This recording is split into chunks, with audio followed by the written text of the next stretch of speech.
ஆதரவு தெரிவிக்கிற பெண்கள் எப்படியாப்பட்ட பெண்கள் எனக்கு தெரியல. விவாகரத்துங்கிறது எல்லார் வீட்லயும் இருக்குங்க.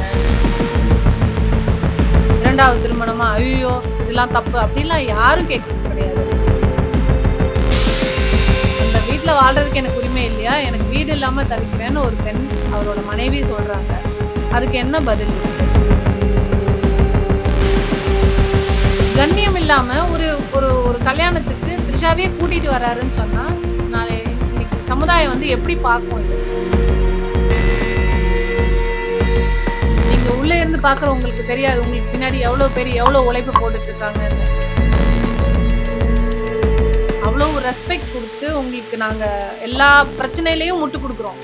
ஒவ்வொரு பிரச்சனையிலயும் நெறைய தப்பு இருக்கு. எல்லா பிரச்சனையிலயும் முட்டு குடுக்குறோம்ல. அது பர்சனல் மேட்டர்ன்ற மாதிரி சொல்றாங்க மேடம். நீங்க இப்போ அறிக்கை நோட்டிருக்கீங்க. அவங்களுக்கு ஆதரவு தெரிவிக்கிற பெண்கள் இருக்கதான் செய்றாங்க. ஆதரவு தெரிவிக்கிற பெண்கள் எப்படியாப்பட்ட பெண்கள்னு எனக்கு தெரியல.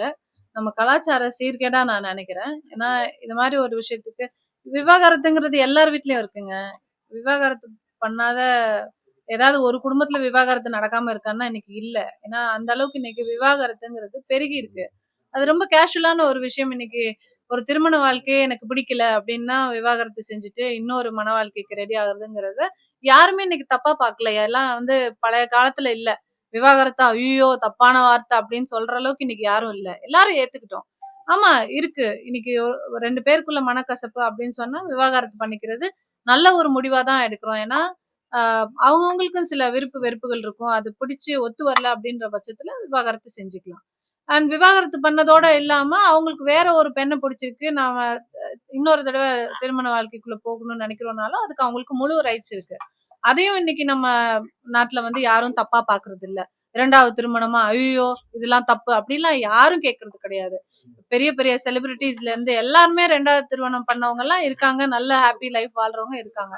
அ த தமிழக வெற்றி கழகத்தோட தலைவர் விஜய் அவர்கள் வந்து, அவர் விவாகரத்து பண்ணாலும் அது தப்பில்ல. அவருக்கு அது டிவோர்ஸ் பண்ணிட்டு வேற ஒரு கல்யாணம் பண்ணாலும், அத யாரும் கேள்வி கேட்க போறதில்ல. அவர் மனைவி வந்து விவாகரத்து வேணும்னு மட்டும் கேட்கல. அவர் வீட்ல வாழ்றதுக்கு இடம் வேணும்னு கேட்குறாங்க. அந்த வீட்ல வாழ்றதுக்கு எனக்கு உரிமை இல்லையா? எனக்கு வீடு இல்லாம தவிக்கிறேன்னு ஒரு பெண் அவரோட மனைவி சொல்றாங்க. அதுக்கு என்ன பதில் இருக்கு?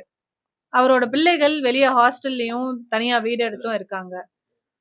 இது சரியான ஒரு குடும்ப வாழ்க்கையான அமைப்பு இல்ல. இத போய் நம்ம எதுக்கு கமெண்ட் பண்ணிட்டு, எல்லார் வீட்லயும் 1000 பிரச்சனை இருக்கும். இது எதுக்கு நம்ம கேட்டுட்டு? அப்படிதான் நானும் இருந்தேன். அப்படிதான் நானும் இருக்க விரும்புறேன். ஆனா வந்து, இவ்வளவு பிரச்சனை போயிட்டு இருக்கும்போது, ஒரு பொது வெளியில அ த்ரிஷா அவர்கள கூட்டிட்டு வந்தது வந்து, ரொம்ப ஷாக்கிங்கான ஒரு விஷயமா இருந்தது. ஏன்னா போன வாரம் வரைக்கும் அ த்ரிஷா அவர்கள பத்தி, த்ரிஷா வீட்லருந்து விஜய் வெளில வரட்டும் முதல்லன்னு நயனா நயேந்திரன் அவர்கள் பாஜக மாநில தலைவர் சொல்லியிருந்தாரு. அதுக்கு நானே கண்டனம் தெரிவிச்சு பேசியிருக்கேன். உங்களுக்கே தெரியும். எப்படி அப்படி பொது வெளியில ஒரு நடிகையோட பேர குறிப்பிடுவீங்க? எப்படி ஒரு நடிகைன்னா உங்களுக்கு ரொம்ப ஈஸியா போச்சான்னு நானே கேட்டிருக்கேன். எல்லாரும் அப்படிதான் கேட்போம். அது எப்படி அவர் அப்படி சொல்லுவாரு? ஏன் விஜய் அவர்கள பத்தி இப்படி சொல்லணும் அவதூறு? ஒரு நடிகையோட பேர இப்படி சொல்லிர்லாமா ஈஸியா? அப்படின்னு எல்லாரும் பேசிக்கிட்டது தான். ஓகே. அவரே மன்னிப்பு கூட கேட்டுட்டாரு. அண்ட் அவங்க விஜய் அவர்களோட ஒய்ஃப் சங்கீதா கூட ஒரு நடிகையோட அ ரிலேஷன்ஷிப்ல இருக்காரு. தேவைப்பட்டால் தான் அந்த நடிகையோட பேர சொல்லுவேன்னு அவங்க ரொம்ப கண்ணியமா ஒரு அறிக்கை குடுத்திருந்தாங்க.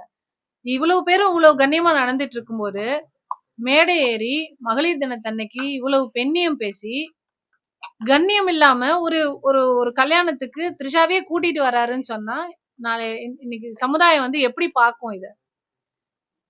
இது ஒரு நல்ல ஒரு ட்ரெண்ட் செட்டிங்கான விஷயம் கிடையாது. ர அவர் வந்து ஒரு சின்ன பையன், 18 வயசு குமரன், ஒரு ஒரு ஒரு நடிகைய கூட்டிட்டு வந்து வர்றாரு, ட்வின்னிங் பண்ணிட்டு வர்றாரு அப்படின்னு சொன்னா, அது யாரும் சின்ன பசங்க என்னமோ பண்ணிட்டு போறாங்கப்பா அப்படின்ற அந்த ஒரு இதுல பார்ப்பாங்க. He is going to become a leader. நாளைக்கு ஒரு சிஎம் ஆகணுன்ற ஒரு கனவோட இருக்காரு. மக்கள் அவ்வளோ கனவோட இருக்காங்க அவர சிஎம் ஆக்கணும்னு. அப்படி ஒரு எண்ணத்துல எல்லாரும் பார்த்து, உங்களுக்காக உழைச்சுக்கிட்டு இருக்காங்க அவ்வளோ பேரு. நீங்க உள்ள இருந்து பார்க்குற உங்களுக்கு தெரியாது. உங்களுக்கு பின்னாடி எவ்வளோ பேரு எவ்வளோ உழைப்பு போட்டுட்டு இருக்காங்கன்னு. ஒண்ணும் இல்ல. ஒரு நாளைக்கு உங்க ஆஃபீஸ்க்கு வந்து போறதுக்கே ஒரு பெண் நிர்வாகியா எனக்கே எவ்வளோ டைம் ஆகும். இங்கேருந்து எல்லா வேலையும் முடிச்சுட்டு இங்கேருந்து அங்க போய் பார்த்து ஒரு மீட்டிங் போணும்னா கூட எங்களுக்கு அவ்வளோ டைம் ஆகும். கட்சியிலயோ, எதுலயும் யாரும் எதுக்கும் பே பண்றது கிடையாது. உங்களுக்காக எங்க டைம செலவு பண்ணி, எங்க பணத்த செலவு பண்ணி, எல்லாரும் உங்களுக்காக அவ்ளோ ரிஸ்க் எடுத்து வந்து அவ்ளோ வேல பார்க்குறோம்னா, அத கொஞ்சமாவது மதிக்கணும்னு நெனைக்கிறேன். அவ்ளோ ரெஸ்பெக்ட் குடுத்து உங்களுக்கு நாங்க எல்லா பிரச்சனையிலயும் முட்டு குடுக்குறோம். ஒவ்வொரு பிரச்சனையிலயும் நெறைய தப்பு இருக்கு. எல்லா பிரச்சனையிலயும் முட்டு குடுக்குறோம்ல. எவ்ளோ யங்ஸ்டர்ஸ் உங்களுக்காக தூக்கி தூக்கி வச்சு பேசுறானுங்க. அந்த டிவிகே ஃபேன்ஸ், வாரியர்ஸ் வாட்டெவர் என்ன வேணாலும் வச்சுக்கோங்க. கரூர் விஷயத்துலருந்து எல்லா விஷயத்துலயுமே எங்க அண்ணா பண்ணா சரியா தான் இருக்கும். இல்ல அண்ணா இப்படி, அதனால தான் இதாயிருச்சு. இப்படி ஜனநாயகன் படம் ரிலீஸு, இந்த மாரி அலையன்ஸ் விஷயம். எதுவா இருந்தாலும் மக்கள் நாங்க நிக்கிறோம் உங்க கூடன்னு உங்க கூட சப்போர்ட் பண்ணி நிக்கிறாங்க. அவ்ளோ இளைஞர்கள், பெண்கள், தலைவர் வரணும், எங்களுக்கு விஜய் வரணும், மாற்றம் வேணும்னு கேட்குறாங்க. அப்போ அந்த மாற்றம் குடுக்குற விஜய், இப்படி ஒரு மாற்றத்தை ஏற்படுத்துவாருன்றது ஒரு ரொம்ப ஷாக்கிங்கான ஒரு விஷயமா இருக்குங்க.